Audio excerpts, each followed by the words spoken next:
Cette fleur d'arnica des montagnes restera dans son champ cette année. Sur la route des crêtes, le Markstein n'a pas revêtu son manteau jaune et la plante se raréfie depuis 4 ans, victime du réchauffement climatique. Alors que la saison devait commencer, le comité de pilotage Arnica des Hautes-Vosges, réuni ce lundi, a décidé il y a 3 jours d'annuler la cueillette de cette variété, prisée des laboratoires pharmaceutiques et des cueilleurs locaux.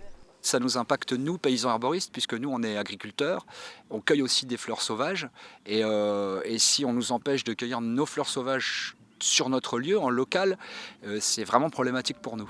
Parce que c'est notre ressource et on n'a pas moyen d'aller l'acheter en Roumanie ou ailleurs. Nous, si on ne l'a pas là, on ne l'a pas tout court.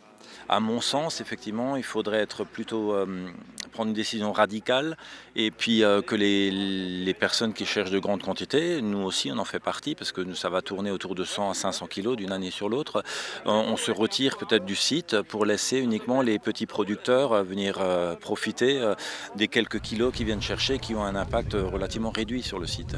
Le site peut attirer une 60aine de cueilleurs français, suisses et allemands et lors des bonnes années, près de 10 tonnes de plantes entières sont cueillies.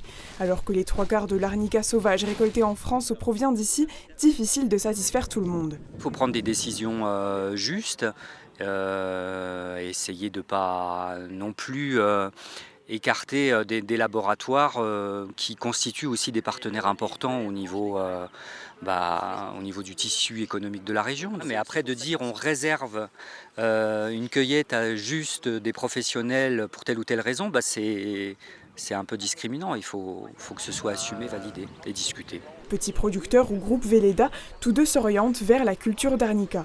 Le conseil départemental des Vosges tente également l'expérience. En 3 ans, 500 pieds ont été plantés sur 6 sites différents, avec des résultats mitigés. Il y a des sites où c'est catastrophique, mais finalement, c'est une expérimentation, c'était de la terre retournée.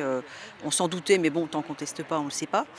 Et après, sur des sites qui correspondent mieux à la plante, on a des résultats plutôt corrects. La réglementation pourrait évoluer. En mai dernier, les représentants du secteur réunis au sein du comité de pilotage ont suggéré des zones sans cueillette et de réduire la récolte à 1 plante sur 2. L'Arnica montana à profusion, comme en 2016, demeurera dans nos archives.